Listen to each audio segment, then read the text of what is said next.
नमस्कार, हमारे YouTube channel संगीत दुनिया में आप सभी लोगों का स्वागत है। आज मैं मंडप में एक गाने वाली गीत सुनाऊंगी। अगर ये गीत पसंद आए तो लाइक करिएगा, शेयर करिएगा और सब्सक्राइब करिएगा। ले लिहला रुपया हो, ले लिहला गाड़ी की नायला।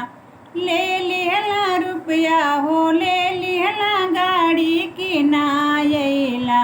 मोरे ससुरु मंडपवा में नायला, मोरे ससुरु मंडपवा में नायला। जौहा माँ जनती ससुर मोरे आई है मंडपवे में।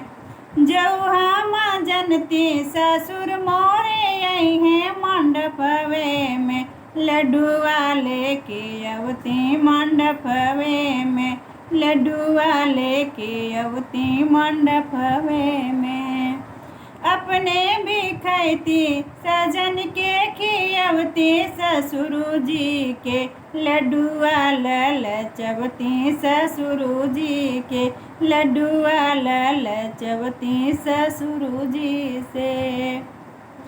ले लिहला रुपया हो, ले लिहला गाड़ी की नायला।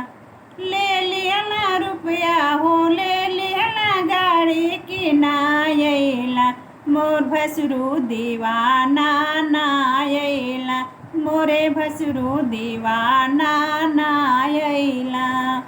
जौहा माँ जनती भसुर मोरे आई है मंडपवे में।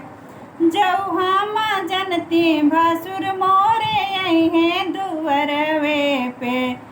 काफी चलवती दुवरवा पे, काफी चलवती दुवरवा पे। अपने भी पियती सजन के पियवती भसुरु जी से। अपने भी पियती सजन के पियवती भसुरु जी से। चुस्की लगवती भसुरु जी से, चुस्की लगवती भसुरु जी से। ले लिहला रुपया हो, ले लिहला गाड़ी की नायला। देवरु दीवाना नायला, देवरु दीवाना नायला। ले लिहला रुपया हो, ले लिहला रुपया हो, ले लिहला गाड़ी की नायला। मोरे देवरु